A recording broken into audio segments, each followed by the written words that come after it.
நண்பர்களே, இது பாத்தீங்கன்னா லிஸ்டில் எப்போக்காக மேனுபேக்சரிங் பண்றது. இது வந்து அன்பாலிஷ்டு. இதுல ட்ரிபிள் கோட் அப்போக்கி பண்ணி நல்லா ட்ரை ஆகி ஃபைனலா 3 நாளா நம்மளுக்காக வந்து ரெடி பண்ணி பக்காவா ஃபினிஷிங் ஆயிருக்கு. ஸோ இதுக்கப்புறம் தான் நம்ம பாலிஷ் வந்து பக்காவா உள்ள கொண்டு போறோம்.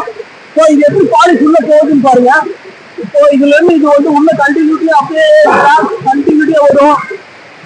இதுல இருக்கக்கூடிய மிஷின்ல வந்து 6 ஹெட் கிடையாது, இதுல இருக்கிறது 18 ஹெட்.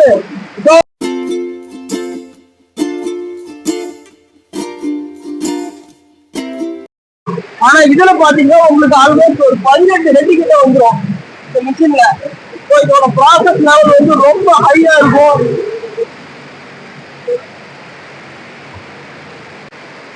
இப்போ இது வந்து பாலிஷ் கம்ப்ளீட் ஆகி வர சிச்சுவேஷனு.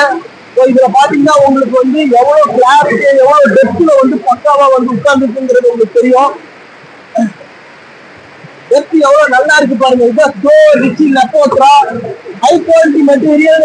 ஆல்மோஸ்ட் எக்ஸ்போர்ட் நிறைய கொடுக்குறாங்க. ஸோ இந்த எக்ஸ்போர்ட்டுக்கு உண்டான ப்ரொடக்ஷன் தான் நம்ம கோயம்புத்தூர்ல இருக்க சின்ன கிளைண்ட் பெரிய கிளைண்ட் எல்லாத்துக்கும் கொடுக்குறோம்.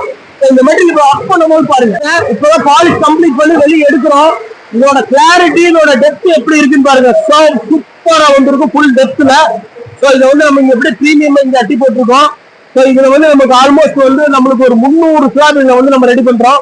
ஸோ இந்த மெட்டீரியல் வந்து ஆல்மோஸ்ட் கோயம்புத்தூர்ல ஒரு 300 ஸ்லாப், அதாவது ஏறத்தாழ ஒரு 6000 ஸ்கொயர் ஃபீட் வந்து ஸ்டாக் ரெகுலர் ஸ்டாக் வைக்கிறதுக்காக மேனுபேக்சரிங் பண்ணியிருக்கிறோம். ஸோ இந்த மெட்டீரியல் எப்படி இருக்குன்னு பாருங்க.